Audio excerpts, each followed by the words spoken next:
Boa noite, boa noite. Testando um áudio rapidamente. Tá ok, Caio.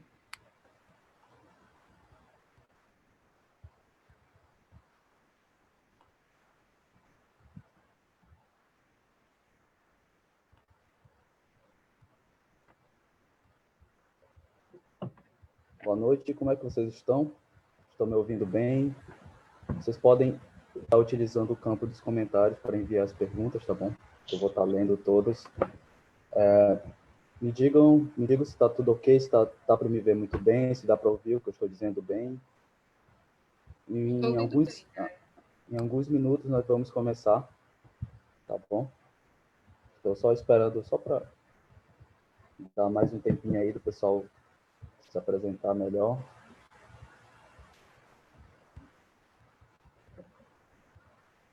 7 horas da noite agora no horário local.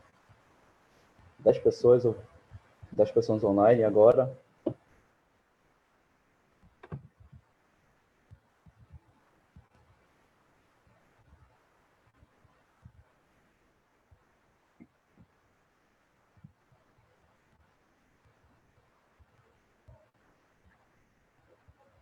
Esse aqui é o Facebook da nossa página do campus de Bragança, da Faculdade de Letras e Línguas Estrangeiras do campus de Bragança, Paleste. Se vocês puderem dar uma curtida, deixar um gostei, comentar, esse tipo de evento, eles estão sendo rotineiros agora, e a gente está aos poucos utilizando as redes sociais, o YouTube, Instagram, Facebook, para estar produzindo lives, propondo debates, comentários, de tudo que vocês podem encontrar na nossa faculdade de língua inglesa aqui de Bragança. E para ver quem está por aqui já.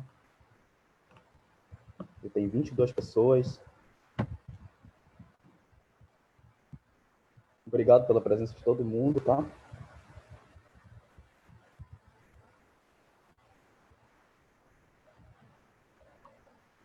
Obrigado.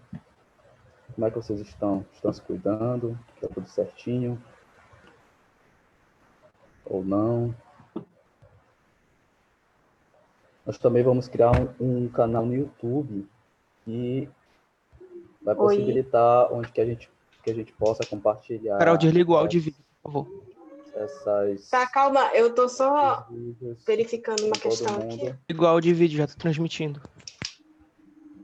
Vamos compartilhar as lives,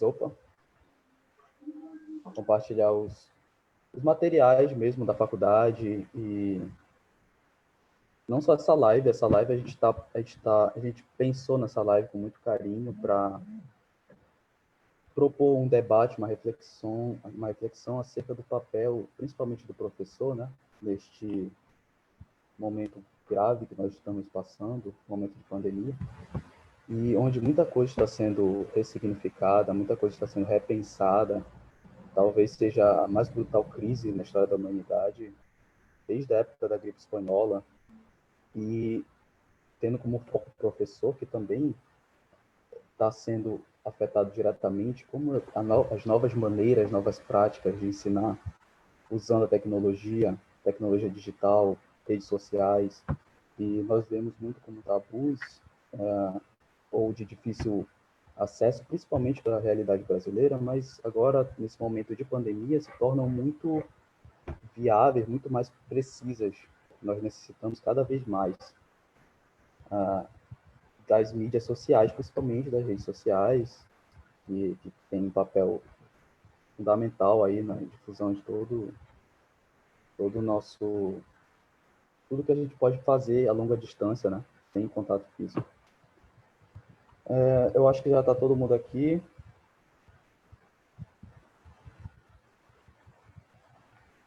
Deixa eu só dar uma olhada aqui no pessoal. Bom, gente, vou sem mais delongas, eu vou dar início, já está todo mundo pronto, né? A nossa live, ela tem o nome de Novos Tempos e Novos Desafios, Ressignificações do Ensino de Língua Inglesa em Contextos Específicos.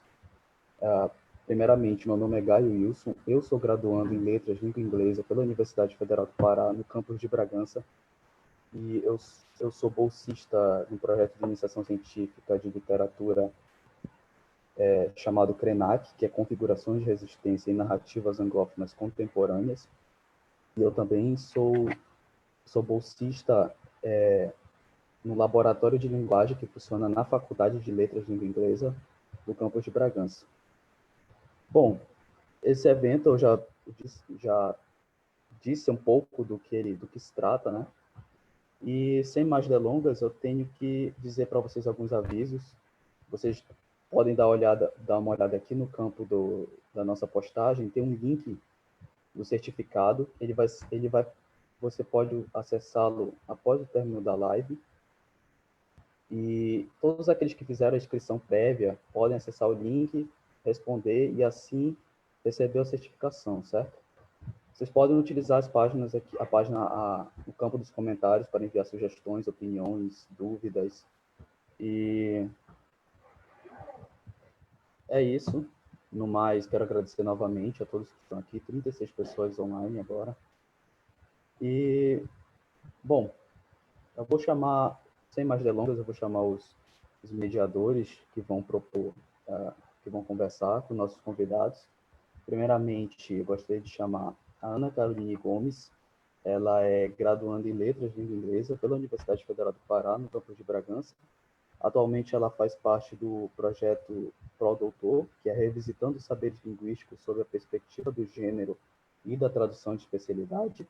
E também faz parte do grupo do Núcleo de Estudos da Tradução, chamado NET, que é coordenado pela professora doutora Silvia Helena Benchimol Barros. Boa noite, Carol. Está na escuta? Boa noite. Boa noite. Boa noite a todos. Boa noite. Bom, o próximo a mediar esse debate é o Gustavo Reis. Ele também é um estimado amigo e graduando em Letras de Língua Inglesa pela Universidade Federal do Pará. Ele também participa do grupo de pesquisa CRENAC, Configurações de Existência em Narrativas Anglófonas Contemporâneas, que é coordenado pela professora Ana Lília Carvalho Rocha. Boa noite, Gustavo.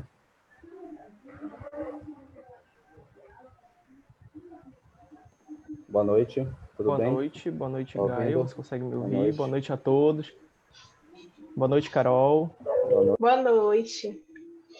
38 pessoas agora na live. Podem mandar comentários, sugestões, eu estou lendo todos, tá bom? E vamos dar início, sem mais delongas, à nossa live, tá? Obrigado novamente.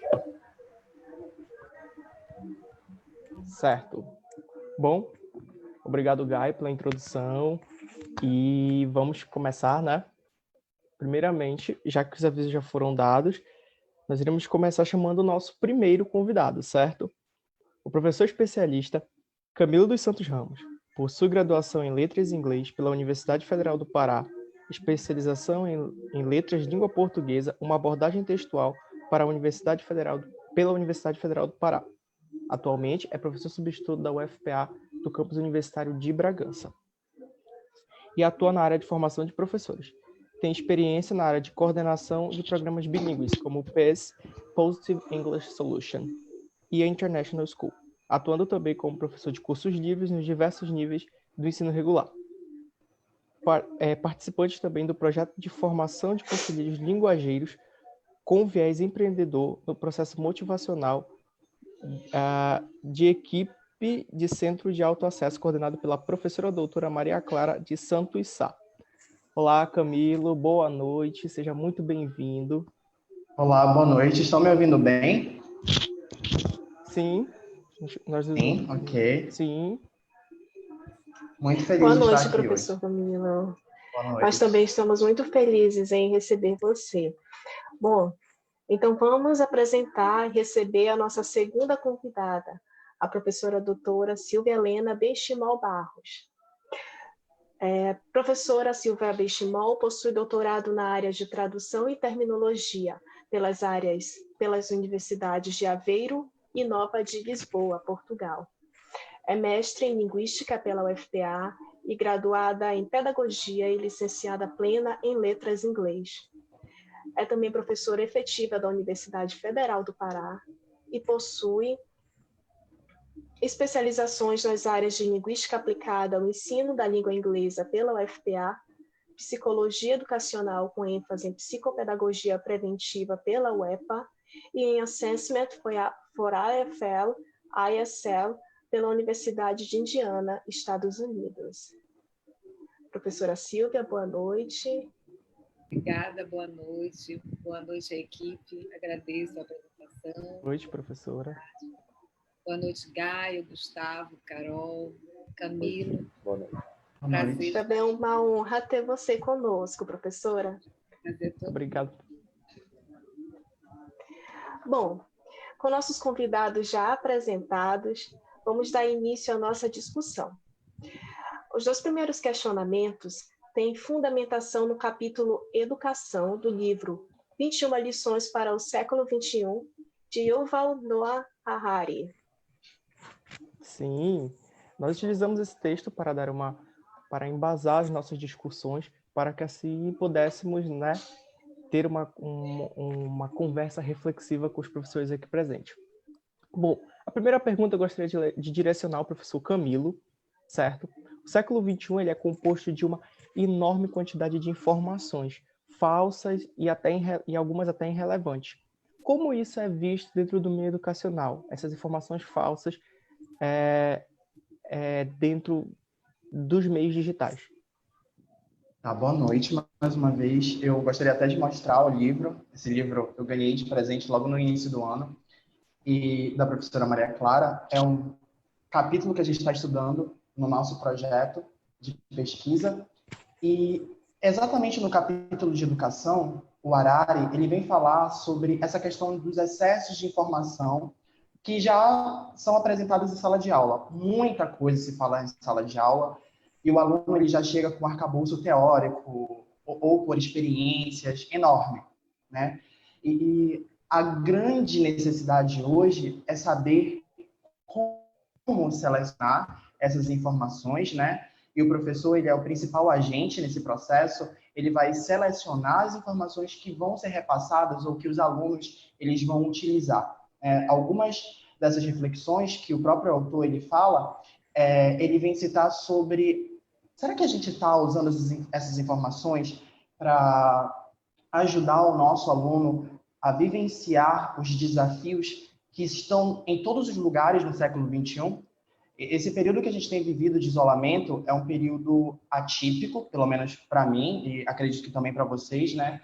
A gente teve que parar a nossa vida de forma muito brusca, né? Então, estávamos todos despreparados para... Bom, e agora? O que eu vou fazer? Muita gente aí teve muitas dificuldades de retomar os seus estudos ou de dar continuidade aos seus estudos. E uma coisa que é bem interessante nesse capítulo de educação nós precisamos ensinar os nossos alunos a entenderem como lidar com esses desafios. Questões de solidão, as habilidades, as competências socioemocionais ou socioemotivas, que é muito presente também na BNCC. Nós precisamos trazer à tona essas discussões, essas reflexões, e também trabalhar a questão da reflexão crítica com o nosso aluno. Como o Gustavo ele já falou antes, como se tem muita informação o tempo todo, a gente está com essas informações em todo lugar, a gente precisa ter muito cuidado. O que é verdadeiro, o que é falso? A gente tem uma enxurrada aí de fake news, né? O aluno ele precisa saber como interpretar, checar fontes para saber o que realmente vai fazer parte da vida dele. Certo.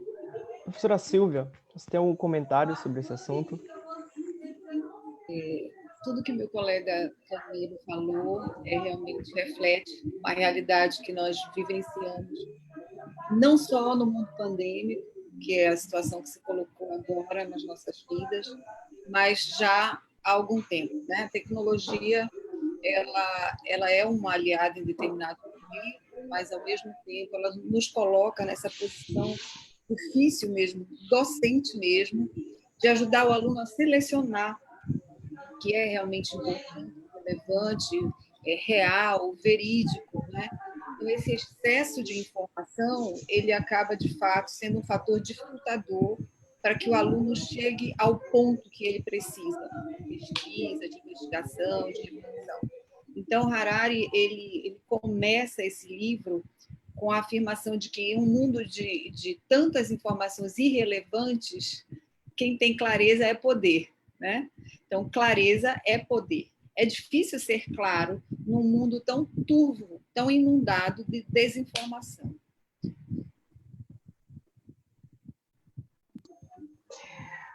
Então, dando seguimento, o segundo questionamento vem abordar a tecnologia na educação. Professora Silvia, a tecnologia, ela é aliada, inimiga ou ambos para a educação? Como você classifica? Exatamente o desenrolar dessa primeira pergunta, né? Nosso debate, ele tem uma temática muito ampla.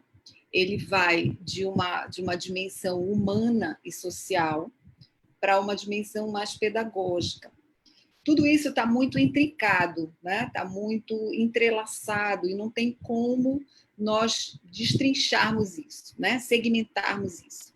Então, quando a gente fala da tecnologia, hoje, a tecnologia é algo que banalizou, né? Ela já faz parte da nossa vida de uma forma até inconsciente. Nós não vivemos mais sem a tecnologia. Então, dizer que ela é uma inimiga é um radicalismo, não é? Dizer que ela é uma aliada, eu concordo, mas eu também tenho as reservas que eu acho que todo professor tem, né? E os pais também, no âmbito educacional maior envolvendo a família, há que se considerar que a tecnologia ela pode sim ser nociva se ela não tiver os balizadores, se ela não tiver um determinado controle, uma orientação. Então, de que forma, por exemplo, a tecnologia pode ser aliada? Na pesquisa, né? Nas interações, na rapidez de acesso, na disponibilidade de informação, né? Então, é inquestionável. Tem muitos estudos, livros sobre as vantagens da tecnologia para a educação. Vamos ser mais específicos para a gente também não devanear demais. Agora, de que forma ela pode ser nociva dentro desse contexto educacional? Bom, o Camilo já falou um pouquinho, né, dessa questão do excesso da informação, que acaba sendo um fator difícil para você canalizar a atenção do aluno para aquilo que realmente é relevante, mas também tem situações, por exemplo, se você digita qualquer bobagem, qualquer coisa que venha à mente no Google, ele vai te trazer várias páginas falando daquilo. Pode ser o maior absurdo, né? Mas ele não vai te deixar sem uma resposta, por mais absurdo que seja. Então, essa segmentação, essa necessidade de prover informação, seja lá ela de que natureza for, coerente ou não, é um fator distrator, que eu acho que prejudica muito na educação, se o aluno não é orientado como pesquisar, como fazer suas buscas, quais são os sites realmente que são confiáveis, onde ele vai obter informações realmente sólidas e legítimas sobre aquele tópico que ele precisa, né? Um outro aspecto que eu considero que também é efeito das redes sociais, da tecnologia, são as fake news. Hoje existe uma profusão de informações inverídicas que circulam, que viralizam, e isso acaba entrando na sala de aula. Nossos alunos vêm com visões turvas, deturpadas sobre uma série de assuntos, né, que pegaram de segunda mão, ou que pegaram por um meme, ou uma leitura inapropriada. Então, isso causa uma série de problemas dentro da sala de aula para o professor conseguir ressituar esse aluno, recolocar o fato, né, com as suas verdades. Então, isso interfere um pouco no processo de reflexão e da análise crítica de um objeto que esteja ali em questão, né? Eu acredito que esses são alguns exemplos bem elucidadores de como a tecnologia pode ser um fator prejudicial.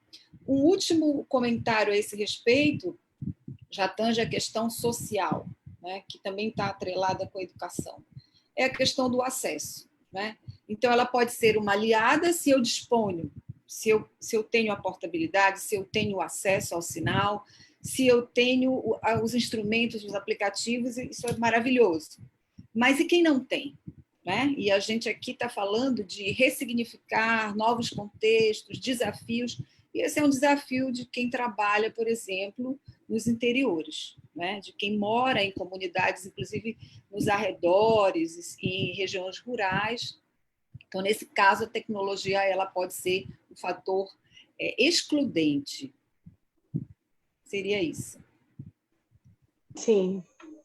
Bom, professor Camilo, o senhor tem alguma contribuição? Eu vou pegar um pouco do gancho da fala da professora Silvia. Quando a gente começa a fazer pesquisa, uma das coisas que a gente primeiro começa a entender nós não podemos ir de um extremo ao outro, né? Horas a tecnologia ela é sim aliada e horas ela é inimiga. Então, como a professora já mencionou, nos momentos em que ela é inimiga, é justamente quando a gente esbarra não só no acesso, mas também a conexão de qualidade. Se a gente está falando aqui de um país onde mais de 2 milhões de alunos do ensino médio não têm acesso a uma internet de qualidade, como é que a gente vai fazer uma prova, né, um ensino de qualidade, ou uma prova como o Enem, por exemplo, se a gente não tem esse acesso? E a gente fica se perguntando de quem que a gente vai cobrar também, né? Essa resposta é óbvia, né?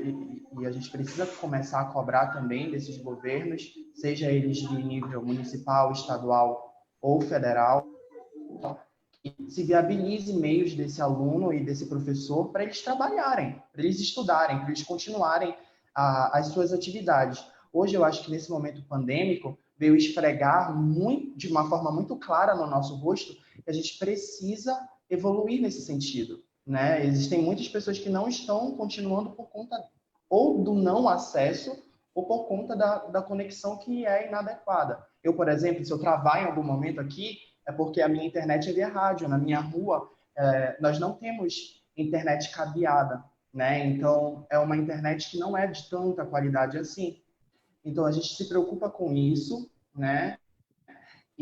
Mas também, por outro lado, hoje, para aprender uma nova língua, a gente tem vários materiais em várias plataformas. Agora, por exemplo, a gente está usando uma plataforma que está aparecendo ao vivo em vários lugares do Brasil. A tecnologia está sendo nossa aliada.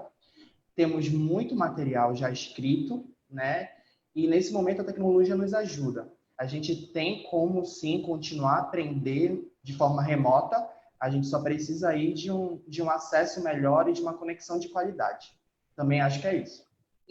Eu gostaria de acrescentar algo que me ocorre aqui, também sobre quando você dispõe das condições, das boas condições para fazer pesquisa, utilizando os recursos tecnológicos, o acesso fácil também ele fomenta as ações de plágio, por exemplo, né? Então, o fato de você poder ter acesso com muita facilidade e num clique você fazer uma cópia de um parágrafo, de 2 parágrafos, de um trecho, de uma citação, e colocar indevidamente, sem a devida referência autoral, isso é algo que acontece muito mais nos dias de hoje, pela facilidade da tecnologia, né, do que em tempos passados, em que as referências eram mais o livro físico, né, e que isso poderia ser um processo muito mais trabalhoso de se fazer. Isso também porque aí você vai entrar aí num limiar do que é a paráfrase, do que é a citação. São assuntos complexos, mas certamente esse é um caminho que foi facilitado, um caminho ilícito que foi facilitado pela tecnologia, né?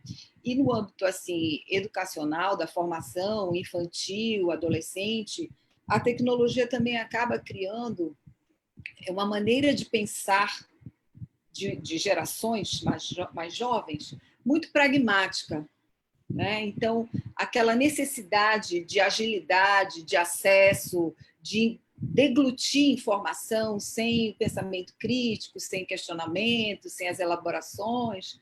E isso eu vejo também como prejudicial da tecnologia, né? Esse desenvolvimento dessa capacidade de se pensar de forma excessivamente pragmática e deixar de lado questões que envolvem o sentimento, que envolvem a ética, que envolvem a crítica. Eu acho que esses são aspectos também importantes da gente trazer. Obrigado, professora. Muito enriquecedor esses comentários, tanto do professor Camilo quanto o seu. E nós vamos seguir para as nossas próximas perguntas, que nós também fundamentamos em um outro texto, né? No texto Professor de Línguas e as Tecnologias Digitais, Reflexões sobre a Profissão na Sociedade Conectada.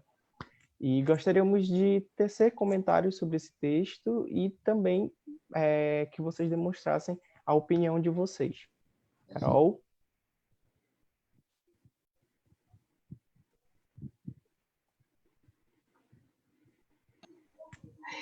Pronto, estão me ouvindo? Sim. Bom, professora Silvia, vou direcionar a você o questionamento, tá?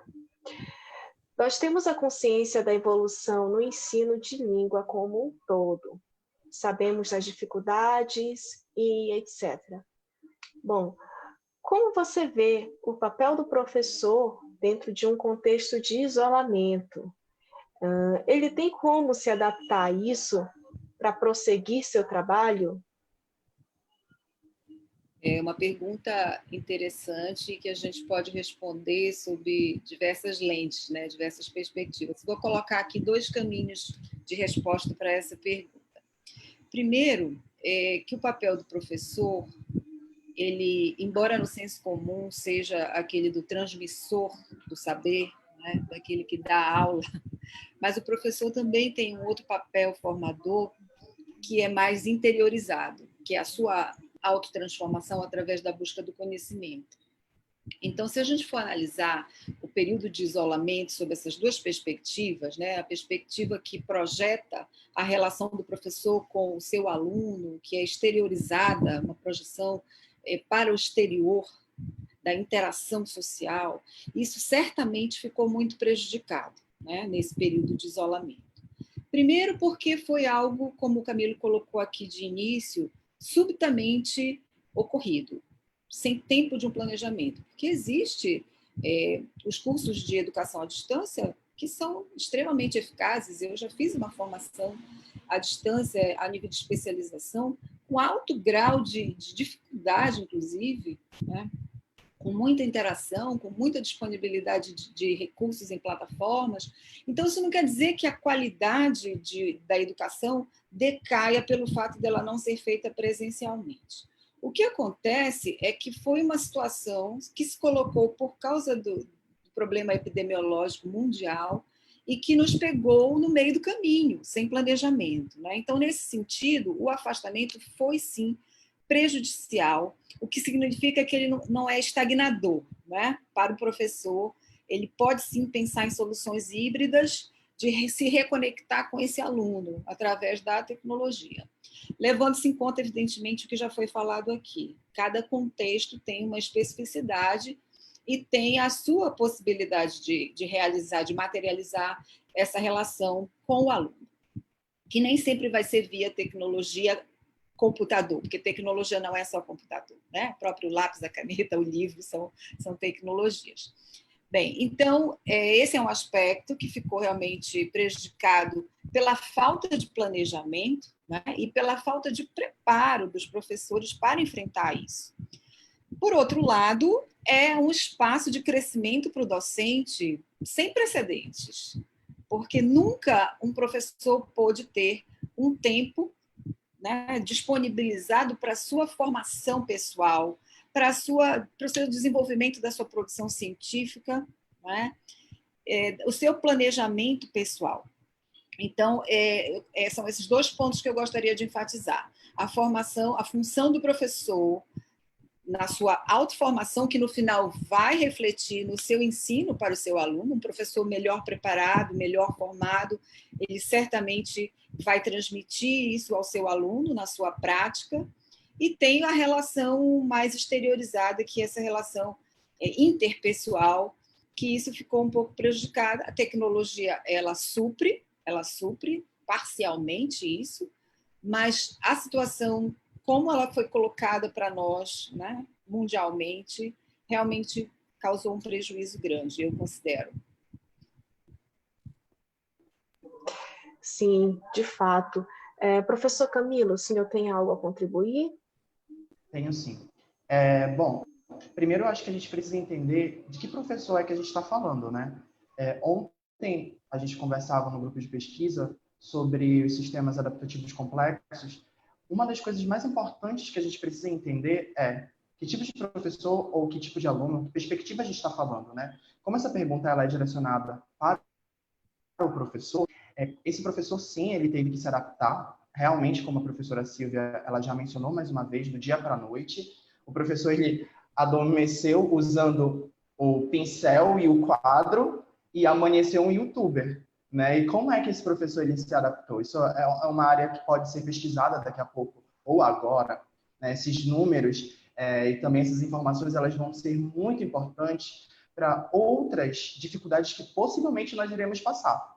Né? Então, a gente precisa entender que o professor ele tem vários contextos. A gente tem aquele professor que trabalha ou que mora em uma zona urbana, mas a gente também tem aquele professor que mora no ramal de Bragança, por exemplo, que a internet não funciona. A gente tem um professor que mora no interior de Minas, né?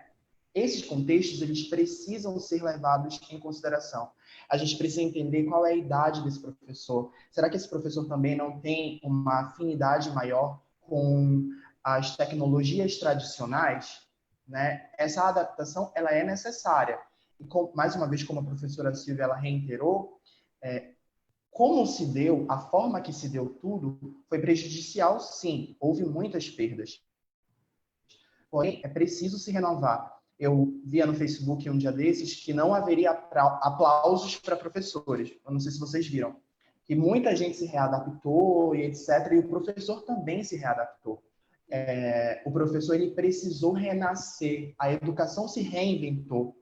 E esses professores que estão na casa deles agora, possivelmente produzindo aulas, videoaulas, eles precisam ser, sim, valorizados, porque a educação ela é dinâmica. O processo de ensino-aprendizagem ele não para. A todo momento, nós estamos aprendendo e nós vamos continuar a aprender como uma sociedade integrada.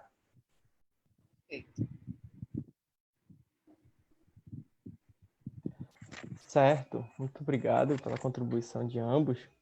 E agora eu gostaria de direcionar um pequeno questionamento ao professor Camilo.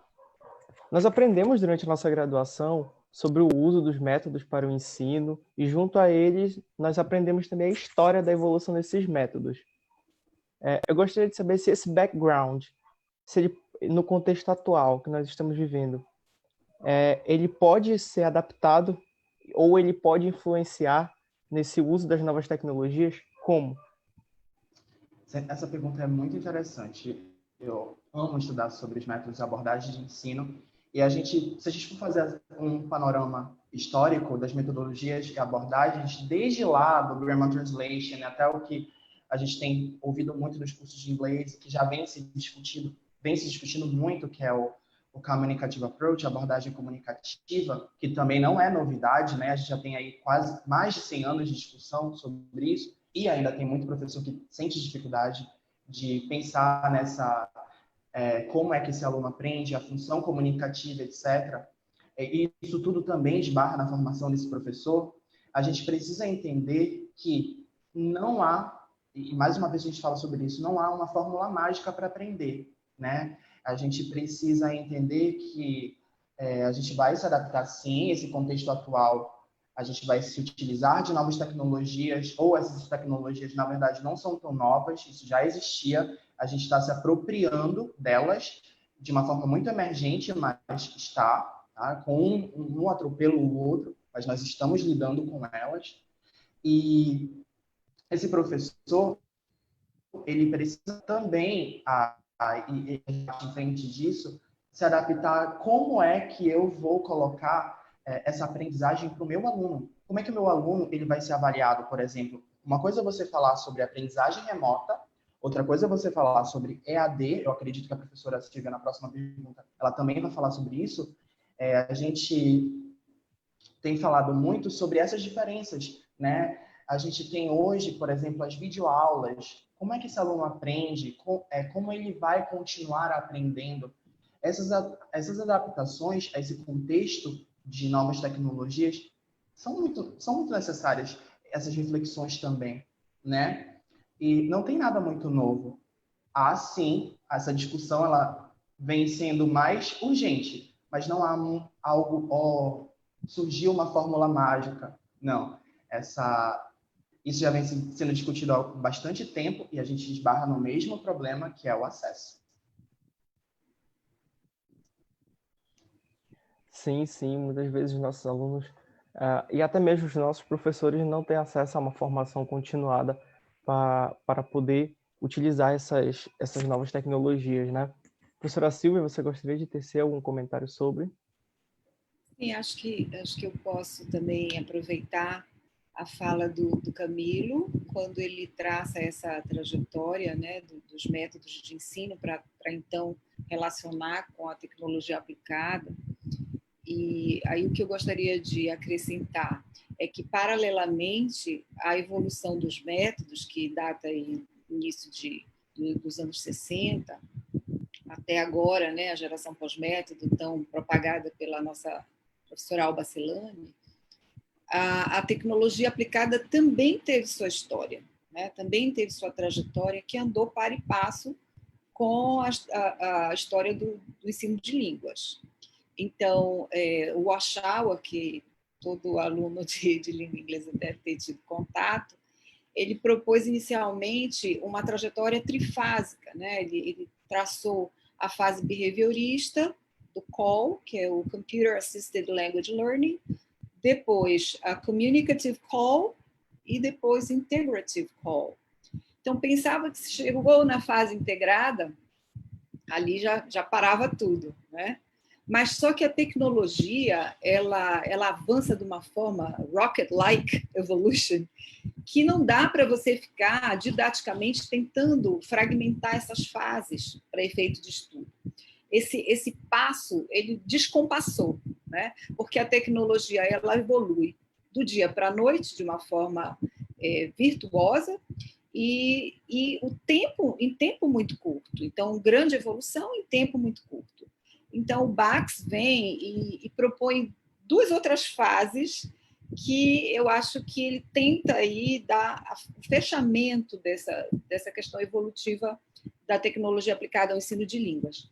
Ele sugere o que ele chama de atomized call, seria o call atomizado, que a tecnologia ela espreou de uma forma tão ampla que não dá mais para você falar em integração de habilidades, mas sim dos recursos tecnológicos que você dispõe em um leque imenso para explorar essas habilidades, né? Então, uma atomização, é uma fragmentação das possibilidades, das imensas possibilidades que a tecnologia oferece para você utilizar ao seu bel prazer e de acordo com a realidade do seu contexto. E, por último, uma última fase é a Normalized Call, que seria o Computer Assisted Language Learning normalizado. O que seria isso? Eu falei no início que a tecnologia tornou-se banal, né? Então, é exatamente isso. No Normalized Call, a tecnologia fica invisível. Ela é tão presente que você já não a percebe, porque ela faz parte dos seus mínimos gestos, das suas mínimas atitudes, de usar seu celular, de usar o Waze no seu carro, enfim. Né? Então, a tecnologia virou não mais o centro, mas um caminho de mediação para a construção do conhecimento. Então, eu acredito que é esse momento que a gente está vivenciando agora, né? Só que os olhos voltaram agora para centrar na tecnologia por causa do isolamento. Ela já estava praticamente invisível, pelo menos em muitos contextos. Mas agora os olhares voltam para ela e ela passa a ser a solução, né, desse isolamento. Está aqui o que nós estamos fazendo agora, né, dia após dia, reuniões e lives e cursos e uma oferta absurda que a gente não consegue nem se organizar direito para acompanhar, né? e a proposta de hibridização do ensino, que também perpassa pela Universidade Federal do Pará, respeitando os contextos, que seria utilizar parte do ensino utilizando a tecnologia, né? Então, esse é um outro momento que a gente forçou a voltar para ele, de uma forma que a gente não esperava, porque a tecnologia já estava ficando invisível para nós, né, no nosso contexto. De fato, professora, a tecnologia estava se tornando invisível, mas como uma única ferramenta para o ensino, é realmente algo inédito e algo que nós esperamos aprender como utilizar, não só neste evento inédito, mas em outros que poderão surgir, né? Bom, o nosso último par de perguntas tem como embasamento teórico o artigo Scopus Theory na sala de aula, uma experiência multimodal mediada pela tecnologia dos aplicativos digitais, que é de autoria da nossa ilustre convidada, a professora doutora Silvia Benchimol. Exatamente, é um artigo que foi disponibilizado aos inscritos por e-mail e que é muito enriquecedor e que nós resolvemos trazer para a nossa discussão por ser, né, da nossa convidada e também por entrar nesse contexto da tecnologia. Você fala nesse artigo sobre a didatização dos processos tradutórios e fala sobre a sala de aula ser capaz de extrapolar a teoria, né? Além da aquisição e do aprimoramento que dão sustentação à prática. Como você também fala, qual a outra perspectiva é possível ser dada à sala de aula no contexto atual, no meio virtual? E primeiro eu quero agradecer aí o prestígio de vocês escolherem esse texto. Eu fico muito feliz por isso, não só por ser um texto que me deu muito prazer de escrever, que foi realizado com alunos maravilhosos da turma 2016. Foi um material que, se eu pudesse, eu teria estendido para contemplar todos os trabalhos. Foram 26 trabalhos surpreendentes que nós realizamos numa disciplina que o foco era a tradução. Então, vejam aí que a tecnologia não era o nosso foco. Ninguém estava em aula de tecnologia e nem valorizando esse caminho. Esse foi um caminho que naturalmente emergiu da opção dos alunos, foi o meio escolhido, né? Então, essa é a ideia. Quando eu digo que a sala de aula ela extrapola a teoria, é porque eu vejo essa sala de aula como um laboratório. Eu não vejo essa sala de aula como um lugar do aplicacionismo, de chegar e colocar a teoria em prática. Não, eu acho que você tem uma meta a alcançar, um saber técnico que precisa estar ali subjacente, né? E aí esse espaço entre o conhecimento técnico e o produto, que no caso era um produto tradutório, ficou a critério dos alunos, né? Explorando questões relacionadas ao gênero discursivo, à tecnologia que mais lhe aprovesse, né? Utilizando o material, a seleção do material que eles quisessem para fazer a tradução. Então, aí a gente teve como intenção motivar a autonomia do aluno, né? E ver como ele desenvolvia aquela competência, lhe dando um certo alargamento de possibilidades ali. E a nossa surpresa foi ver que a maioria, eu diria 90% ou mais da turma, escolheu o meio da tecnologia para desenvolver suas tarefas. Aplicativos diversos, né? Alguns usaram Storytelling, outros usaram Canva, outros usaram o Prezi, né? Então, ali ficou bem livre. Então, a sala de aula ali não foi uma sala de aula impositiva, né? O aluno escolheu o produto que ia realizar, a forma como ia realizar.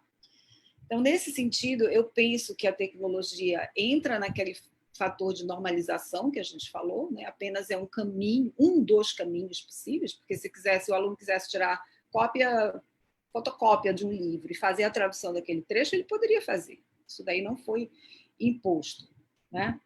Então, eu penso que a sala de aula é um lugar de criação, de exercício da autonomia, da troca, porque eu aprendi muito com vocês, Carol, Gaio e Gustavo, e por isso eu resolvi documentar isso num artigo que reunia a questão teórica das Scopus, que é uma teoria dentro dos estudos da tradução, e o trabalho prático dos alunos desenvolvidos. Então, a sala de aula, ela amplia, ela sai dos limites físicos, porque o trabalho pode ser desenvolvido em qualquer lugar, né? Hoje, nós estamos aqui num bate-papo, mas a minha salinha de estudo é a minha sala de aula também, é o lugar onde acontece, né, desenvolvimento de conhecimento, de alguma forma.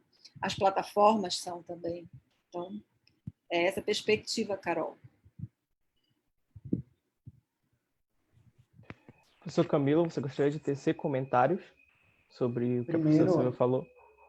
Primeiro é que eu amei ler esse artigo da professora Silvia.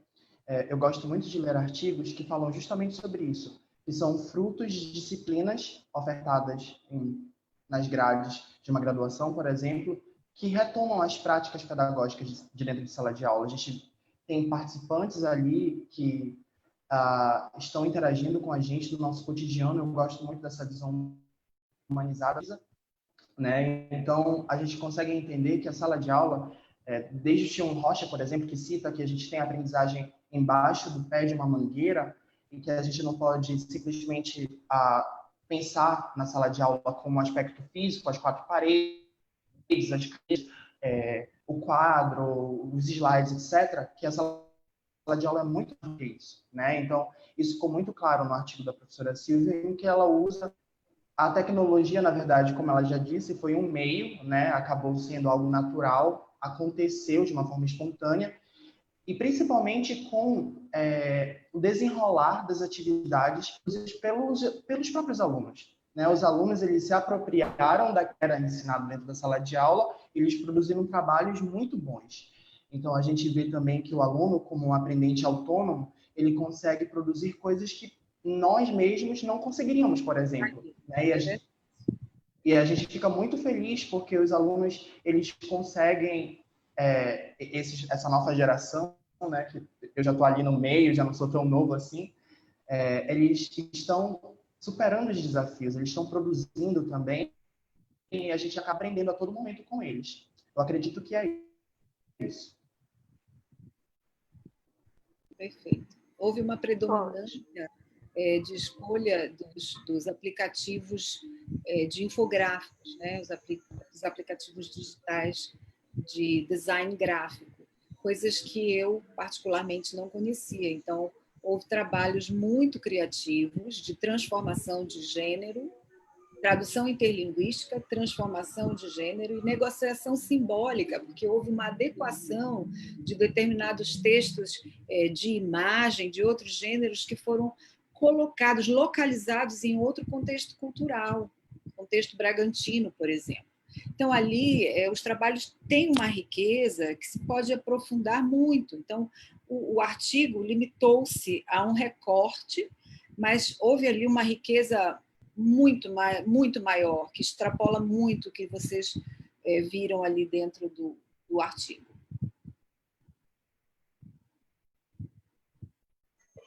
Muito bem, professora. Bom, segundo o questionamento, ainda com base no seu artigo, bom, quando você escreveu o artigo, você parecia imaginar esse nosso cenário atual de mudança, de incertezas, e a interação dos alunos com as plataformas digitais, ela pode ser usada para ampliação dos conhecimentos em grupo e da educação à distância? Com certeza. Primeiro, eu não estava prevendo nada, não, porque isso daí está fora do meu horizonte de expectativas.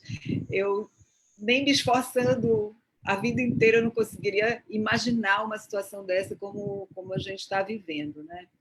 Mas o que era previsto era esse avanço dos espaços digitais cada vez maior dentro da educação. Né? E a tradução, que foi a disciplina onde se deu origem a todo esse material, todo esse corpus de análise, A tradução, ela necessita da tecnologia, né?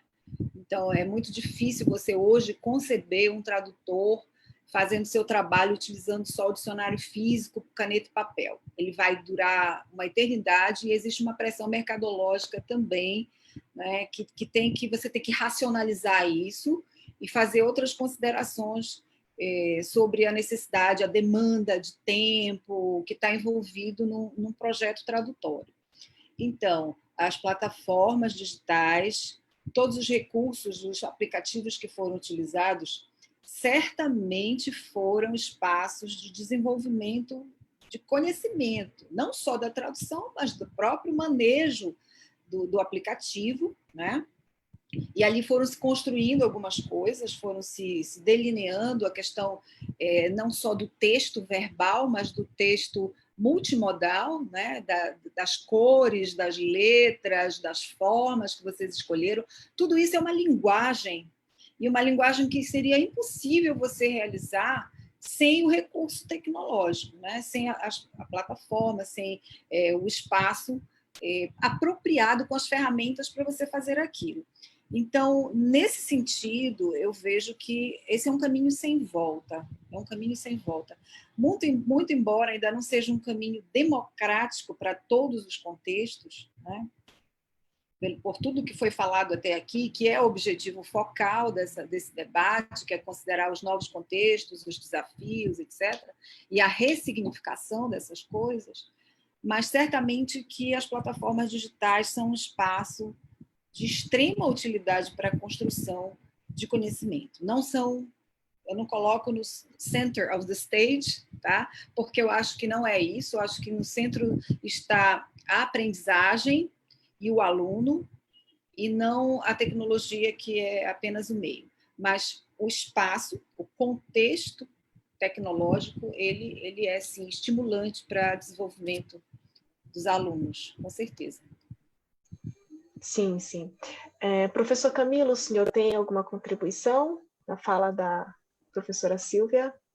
Sim, eu vou pegar um gancho um pouco da fala da professora Silvia e consigo imaginar que a construção chegou e como se desenrolou a utilização desses aplicativos, a gente consegue enxergar claramente a interação, seja ela interlíngua, etc., mas a gente também consegue entender que hoje é possível, sim, ter interação, né, através das plataformas digitais. A gente consegue dar aula, como a gente está fazendo agora, por exemplo, um bate e volta aqui, pergunta, resposta, interação ao vivo, sem o contato físico, que seria, assim, uma solução para o momento que a gente está vivendo, né?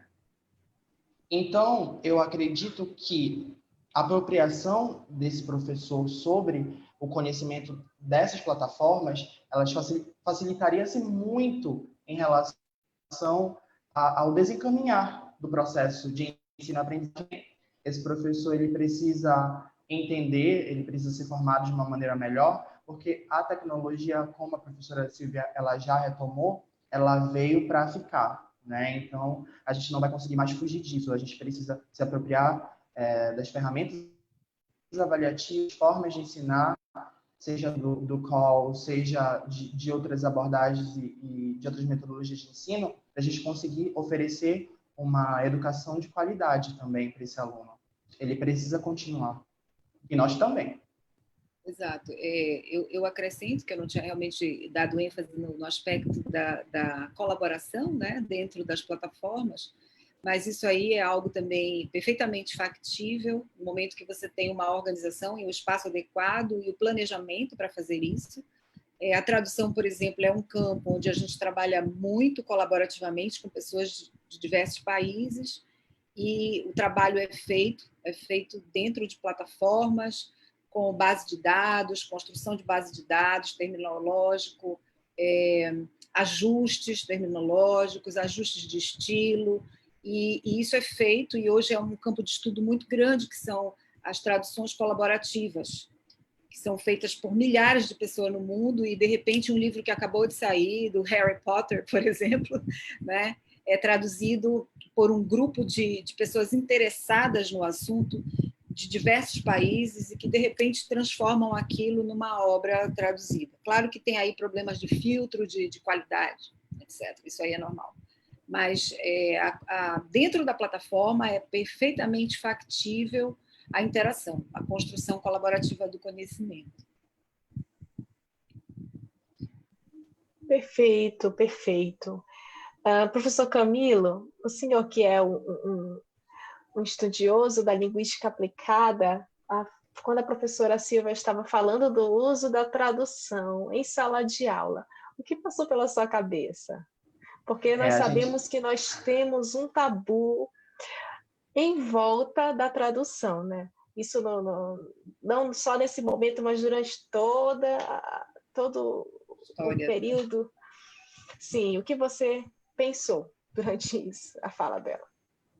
Eu lembrei, inclusive, do primeiro TCC que eu fui banca, que foi justamente a utilização da tradução como uma ferramenta ou como uma abordagem de ensino, né, para a sala de aula de inglês. Há muito tempo se considerou que, bom, uma boa aula de inglês era uma aula que tinha o uso da língua estrangeira desde o início até o fim da aula. Aquele era um bom professor. Era um professor que conseguia manter uma aula toda em inglês, com uma pronúncia adequada, né, e não se traduzia, se virava em mil, né? O professor fazia mímica, o professor dava imagens, mas traduzir jamais, né? Quando a gente também fala sobre esses sistemas adaptativos complexos, a gente precisa entender que tipo de aluno, e isso a gente retoma a minha fala passada, que tipo de aluno nós estamos falando. Alguns alunos que precisam dessa tradução, né? Eu, assim como a professora Silvia Benchimol já retomou, eu não acredito que há uma abordagem, um estilo, uma forma de ensinar que seja 100% coerente. A gente pode sim mesclar todas elas, principalmente porque a gente está vivendo aí no pós-método, não é? A gente consegue caminhar por todas essas abordagens, esses estilos de ensino, mas a gente precisa planejar o que fazer. Não pode ser, eu acredito que não pode só traduzir. O aluno sentir uma dificuldade, bom, eu não sei o que é car, estou aqui dizendo que é carro logo porque eu preciso avançar na minha aula, porque tem muitos alunos que precisam continuar. Não, a gente precisa ter um planejamento aí do que é traduzir e um olhar também teórico, né, que precisa também ser absorvido de uma forma melhor, né, esse uso dessa tradução para a sala de aula. Eu acho que é um campo que pode ser bem mais explorado também. Esse professor ele precisa ter mais acesso a essas leituras, né? É um campo que já tem sido explorado, mas o professor precisa ter acesso a essas leituras para saber como agir dentro da sala de aula. Eu acredito que a gente tem muito a avançar também nesse quesito para a gente desmistificar algumas crenças que já estão daquele professor que traduz, ele não é um bom professor. A gente precisa superar esse passo aí. Bom, alguma colocação, professora Silvia? Tenho. Não? Eu vou só expandir um pouquinho para a gente fechar isso com uma explicação um pouco mais clara, né, sobre essa questão que você colocou, Carol, do tabu, não é? Primeiro é que existem algumas concepções equivocadas sobre o que é tradução e sobre o que é traduzir. Por exemplo, o fato do professor usar língua materna na sala de língua estrangeira, isso não é necessariamente tradução. O uso da língua materna é um outro recurso que a gente pode chamar de awareness, ele tenta facilitar para o aluno usando a língua materna, mas isso não é tradução. A tradução é se ele pegar um texto em língua inglesa e pedir para o aluno colocar em língua portuguesa. Você precisa ter um texto fonte e um texto meta para você dizer que tem ali um processo tradutório. Uma outra coisa que existe muito equivocada em relação ao que é a tradução é a gente pensar na tradução só como interlinguística, né?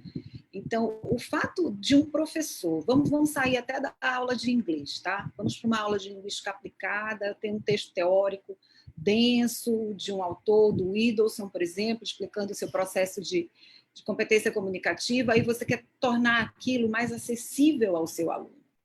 Então, do inglês para o inglês ou do português para o português, se você fizer uma transformação para melhor compreensão daquele texto, você está fazendo tradução. entendeu? Então, você não precisa estar de uma língua para outra para considerar aquilo tradução, que é a tradução a intralinguística, né? Dentro da mesma língua. E a outra modalidade, que a Carol sabe muito bem, Gaio e Gustavo também, é a intersemiótica, que foi com a qual vocês trabalharam na experiência da nossa disciplina. Então, o que é essa tradução intersemiótica? Essa conversão de um signo para outro. A gente não está falando mais nem do signo verbal. Então, por exemplo, um romance que virou um filme, isso é uma tradução. Eu não estou falando aí de mudar a língua, tá? Eu estou falando de mudar o signo. O próprio ato de interpretação é uma tradução. Então, se um livro didático te apresenta uma folha de apresentação, uma página de apresentação com uma imagem, um texto e um áudio, tá? Ali você tem multimodal, né? 3 modalidades de informação, todas convergindo para um objetivo temático. Então, você está traduzindo, tá? De um para outro. Então, essa visão estreita sobre o que é traduzir causou, durante muito tempo, né, preconceitos com a tradução dentro da sala de aula de língua estrangeira.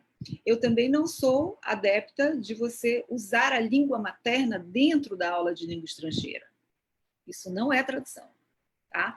Mas o fato de eu utilizar, de eu refazer uma fala dentro do próprio inglês para tornar mais compreensível para o meu aluno, eu estou fazendo tradução sem mudar da língua. Entendem? Então, é essa concepção que ainda tem no senso comum, que prejudica bastante o que a gente entende como tradução. Tudo por quê? Porque o primeiro método, Grammar Translation, que era descontextualizado, mas servia a um propósito daquele contexto espaço-temporal, né? Tinha um objetivo de ser daquela forma, então não vamos condenar o método. O problema seria usar Grammar Translation hoje, sem um contexto que justificasse, né? Então, essas coisas que se cristalizaram por falta de densidade do que é a tradução, acabaram criando uma série de preconceitos, e ainda tem pessoas que traduzem o tempo todo sem saber que estão traduzindo, fazendo mecanismos de facilitação para a compreensão do seu aluno. Muito bem interessante, né? Saber que a tradução não é apenas de uma língua para outra, mas que também é possível fazer em outros meios, e que a tradução ela não pode ser vista como inimiga, muitas vezes ela é a nossa amiga, né? Senão, como nós teríamos a adaptação de certos filmes, né? que eram livros antigamente. Sim, ela dá acesso à informação, né? Sim, sim. Gaio? Bom, já estamos com 1 hora de live, né? Não vamos nos estender muito mais.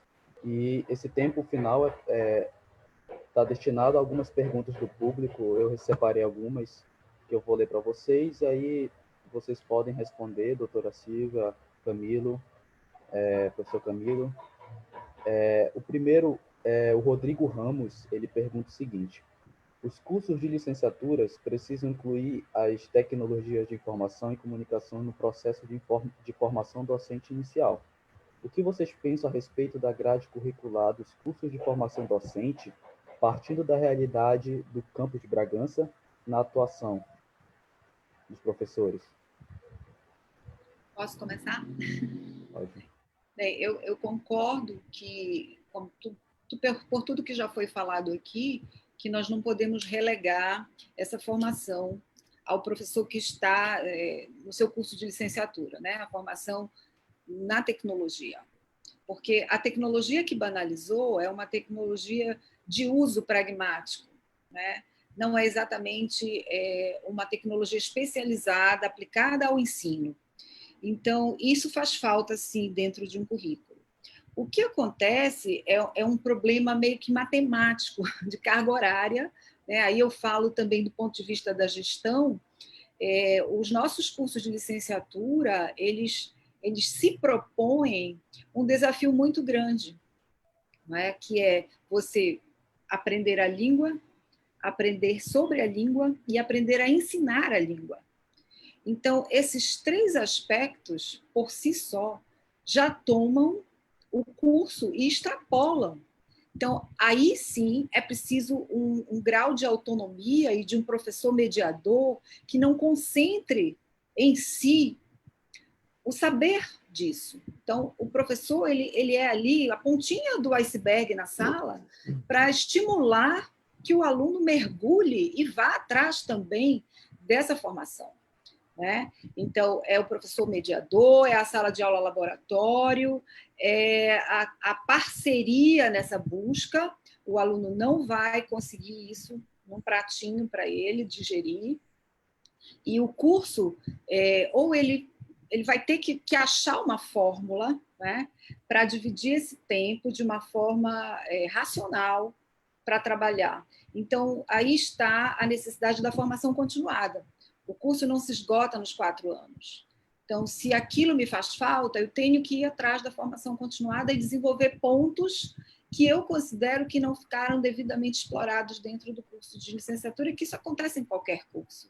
Nenhum curso consegue desenvolver 100% das capacidades, isso é impossível, né? Ali existem propostas de desenhos curriculares, e cada um vai vendo, né, aonde você tem as suas necessidades, porque isso também não é igual para todos os alunos. Professor Camilo? A gente concorda exatamente com o que a professora Silvia ela fala, né? Eu não concordo com o currículo engessado, né? A gente precisa entender que o professor, ele é o mediador, é aquele que propicia determinados níveis de conhecimento, e o aluno também ele precisa ser autônomo, né? Como a professora Silvia também já falou, a gente não tem como abarcar todas essas áreas, né? Seria humanamente impossível. A gente não tem uma carga horária que seja compatível a isso.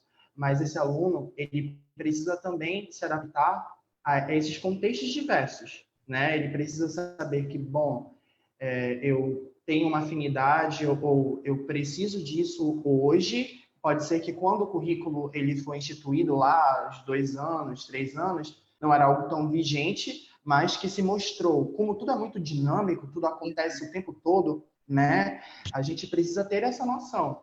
Hoje a gente já falou várias vezes sobre a necessidade dessa formação continuada do professor e como essa tecnologia ela se mostrou muito necessária, né, para o nosso continuar. Eu acredito que é esse o nosso caminho. A gente já tem um currículo bem rico, né, na área de literatura, na área de linguística, e professores que pesquisam, professores doutores que pesquisam em várias áreas, e a gente também precisa de um aluno que quer pesquisar, que quer conhecer, que a gente também já tem esse aluno, precisa ser explorado cada vez mais também. Agora, eu concordo que os currículos precisam ser sempre rediscutidos, né? E com a participação discente também. Eu acho importantíssima a participação discente para essas avaliações do NDE, né? Que é o Núcleo Docente Estruturante, que retrabalha de 2 em 2 anos a reformulação dos currículos, de acordo com o que o Camilo falou, né? Com as necessidades que se colocam, porque é muito dinâmico. Então, de repente, você tem um olhar que você está priorizando determinadas coisas, mas o resultado do processo te mostra outras lacunas, né? Então, você precisa ter essa flexibilidade de olhar criticamente e reavaliar isso sempre. Eu acho que esse revisitar ele é necessário no processo de ensino-aprendizagem, inclusive, e também no currículo, né? A gente precisa estar a todo momento replanejando, readaptando esse né? Estar presente na nossa área o tempo todo. Muito bem. Eu separei mais uma pergunta, que é a da Kelly Barros Santos. Ela pergunta o seguinte: a relação entre o post-method e as ferramentas tecnológicas, é possível manter essa relação? Totalmente. Totalmente. A proposta do pós-método é justamente você não se atrelar a nenhuma sistematização metodológica prévia, né? Nem do ponto de vista crítico, eu vou censurar porque isso aqui já está ultrapassado, é isso aqui que agora é a moda, que é isso aqui que dá o resultado. Então, o pós-método ele vem desconstruir isso, né? E vamos usar a palavra da nossa live, ele vem ressignificar, né, a utilização não dos métodos, mas de estratégias aplicadas nesses métodos, que você pode lançar mão, sim. Você pode pegar lá do behaviorismo uma estratégia que se adequa, por exemplo, a uma aula de inglês instrumental, né? Você pode pegar lá do Grammar Translation algo que se adequa a uma aula de inglês instrumental, sim, positivamente. Então, dependendo do propósito que você quer alcançar, você tem ali um manancial de opções de como você vai alcançar. Então, você não está atrelado a uma metodologia específica, com o nome, com a sistematização, com a ordem, com o pre, while and post, de acordo com o método, mas você está, assim, livre para fazer a leitura do seu contexto, a necessidade do teu aluno, visando o objetivo do teu curso, e aí você vai utilizar isso de uma forma racional. Isso é que é o pós-método. Então, se a gente está falando de tecnologia, e a tecnologia hoje é o meio que a gente está precisando aprimorar, a gente está exatamente, né, dentro dessa perspectiva. Estou abandonando a noção de método estruturalista e estou lançando mão de recursos para atingir um objetivo que, nesta situação, se justifica pela tecnologia. Ok? Professor Camilo? Por isso que a gente fala que hoje esse professor ele precisa também ser pesquisador, o papel do professor pesquisador, né? Esse professor que ele consegue também fazer pesquisa dentro do ambiente em que ele está inserido, né? Conhecendo a realidade social desse aluno, porque eu acredito que esse professor ele é o único capaz de dizer o que funciona ou o que funciona, fazendo essas indicações todas que a gente já conversou aqui.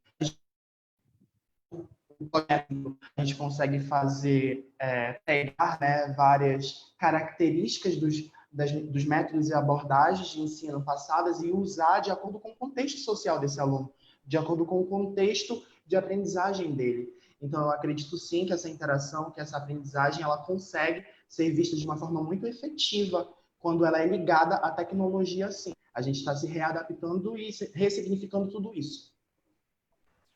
Perfeito, perfeito. Bom, para finalizar, eu separei uma última pergunta, né, que é do Bruno Vinícius.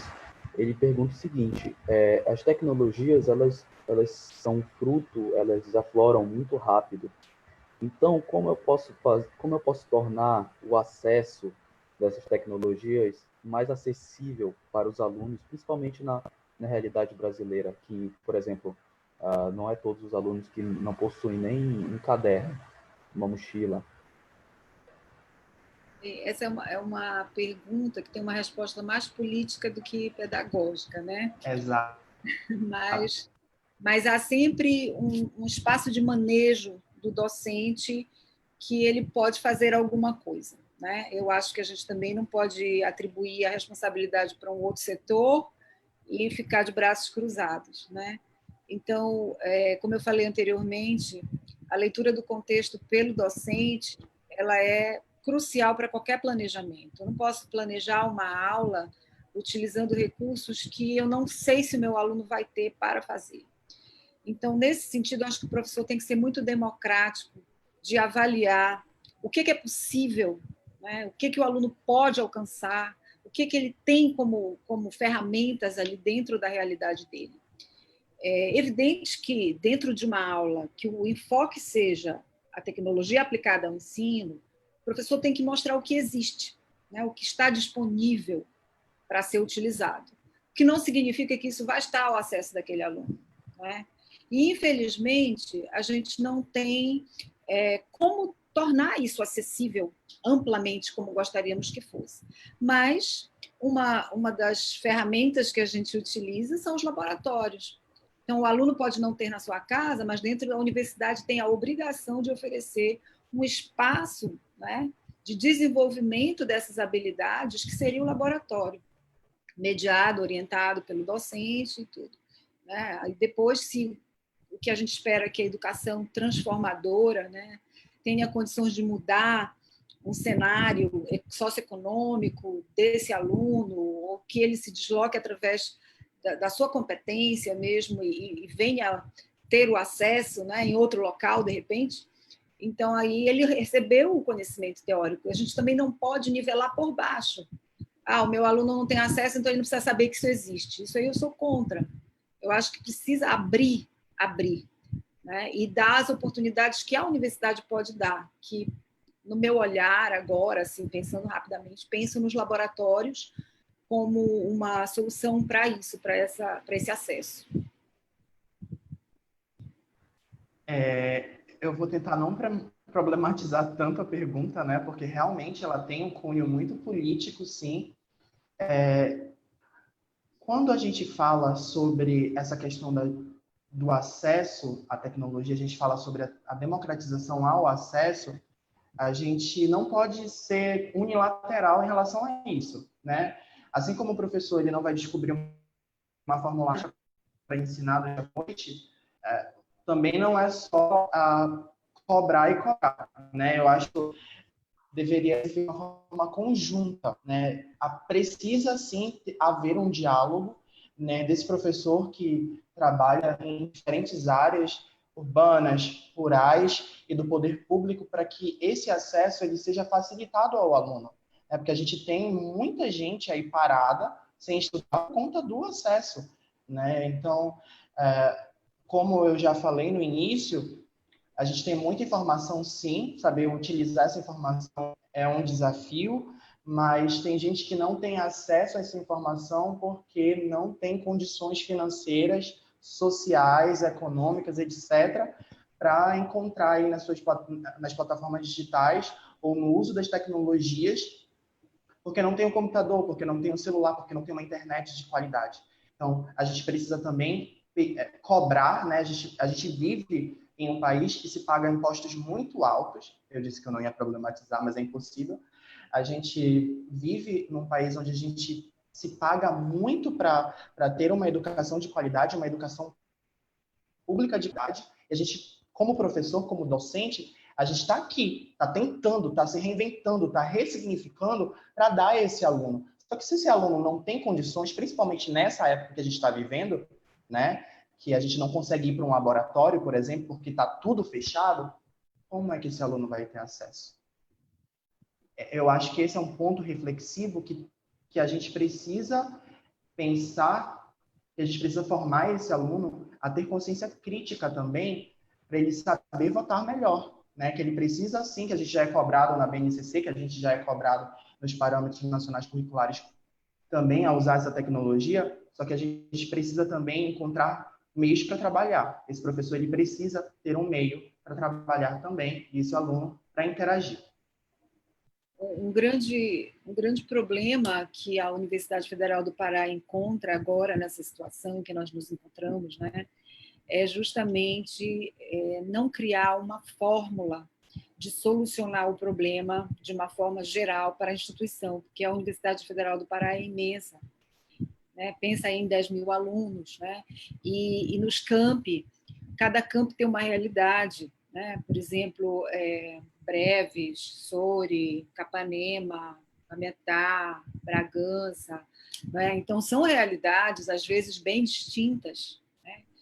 E então a universidade não tem como dizer, olha, vamos voltar, vamos fazer assim, vamos hibridizar o ensino, vamos fazer online. Não tem como fazer isso, porque senão ela vai estar conflitando com a sua filosofia de inclusão, né, que ela se propõe na sua missão.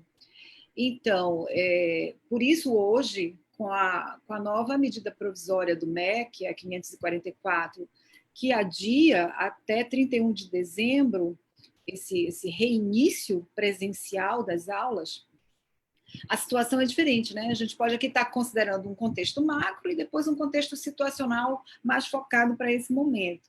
Então, nesse momento, as opções são não voltar, tá? Porque já que a gente não pode atender a todos com esse perfil da tecnologia, então não voltar e depois, quando retornar, fazer um replanejamento de calendário para reposições, ou voltar, mas analisando cada situação especificamente, cada campus analisando a sua situação e vendo o que está ao alcance de ser feito naquele contexto, né? Aí sim, se pensa numa hibridização, num retorno, mas de uma forma racional, respeitando o distanciamento, respeitando as normas de higiene, de saúde, né, com toda a responsabilidade possível. Então, tudo que se fala aqui, quando a gente recoloca no contexto pandêmico, tem uma outra ressignificação, né? Então, a gente pode estar falando de uma situação normal e depois a gente tem que voltar para o momento que estamos, né? Esse momento que estamos é um momento de incertezas, é um momento de busca, é um momento de muita proatividade, e não de engessamento, e não de ficar colocando a culpa, enfim, né? Então é o momento da gente pensar mesmo que soluções a gente tem, o que é que a gente pode fazer. E certamente tem coisa para fazer. Bom, eu queria agradecer primeiramente a participação. Nós vamos encerrar a live agora, nós já estamos com 1h30 mais ou menos, e 65 pessoas online, 67 pessoas online nesse momento. Queria agradecer a todo mundo e pedir a mensagem de vocês de finalização, se possível, dos convidados. A minha mensagem é de agradecimento por essa oportunidade, esse momento diferenciado. Foi também uma experiência primeira para mim. Já participei de muitas lives, mas não proferindo, né? É bem diferente de você estar numa sala de aula ou de você estar vendo as pessoas, a reação das pessoas no auditório, né? Então, isso faz falta, certamente faz falta.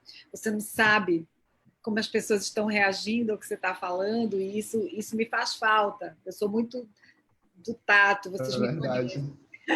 Eu sou muito do abraço, eu sou muito de pegar, né? Então, para mim, essa foi uma experiência desafiadora, confesso, mas que eu acho que era necessária nesse momento. Eu agradeço ao Camilo, que foi quem me contactou inicialmente para participar desse momento. Eu ainda nem sabia direito que ela disse, pode contar comigo. Não sei se tu lembras, Camilo. Então, é porque eu acredito realmente que essas iniciativas de Gaio, Carol, Gustavo, isso aí já preconizava um sucesso, porque eu conheço vocês, sei da responsabilidade, do compromisso.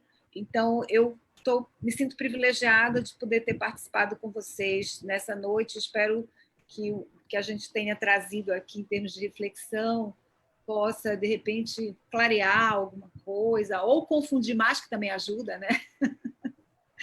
E era isso, eu quero agradecer bastante a todos que participaram, que assistiram e que perguntaram perguntas interessantes. E é isso, estamos aqui à disposição de todos. Sou Camilo.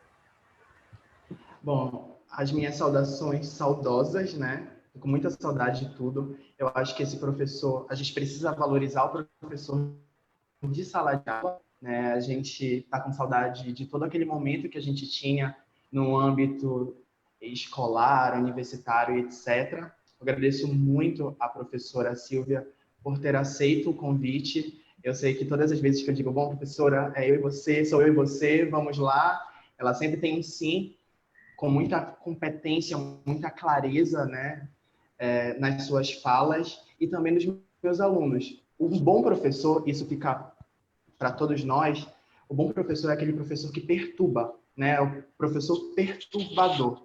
Isso a gente leu, inclusive, no meu grupo de pesquisa ontem, o professor que consegue mexer um pouco com as coisas, conflitar, é sempre aquele professor, isso, é aquele professor que é um bom professor, né? Eu agradeço muito por essa oportunidade, estou ansioso para voltar, e eu mando um beijo para todo mundo que está assistindo. Muito obrigado também, pessoal do campus de Cametá, pessoal do campus de Capanema, Bragança, a várias faculdades do Brasil também nos assistindo. Muito obrigado pela presença de todos vocês hoje. Só mostra que o nosso trabalho tem sido reconhecido em vários lugares do Brasil e eu fico muito feliz. Bom, é isso. Eu queria agradecer novamente a todo mundo que participou, Caroline, Gustavo, por mediar esse debate, todo mundo que nos acompanhou até agora, e um agradecimento especial para a Faculdade de Letras e Língua Inglesa de Bragança, a FALEST, que está disponibilizando esse espaço no Facebook para todos nós, e a agência de Ascom, né? Eu esqueci agora como é o nome. Assessoria de Comunicação da UFPA. A assessoria de comunicação da UFPA por divulgar o nosso evento. Então, muito obrigado a todos, tá? Tenham uma boa noite, eu espero que vocês tenham gostado. E só reforçando que a certificação, o link para a certificação está com um comentário fixado e na postagem da live, tá bom? É só acessar, preencher e você receberá o certificado se você fez a inscrição prévia, tá? De novo, muito obrigado. E é isso, ok? Tem que Boa dizer. noite a todos. Obrigada. Boa noite. Boa noite. Muito obrigado. Boa noite.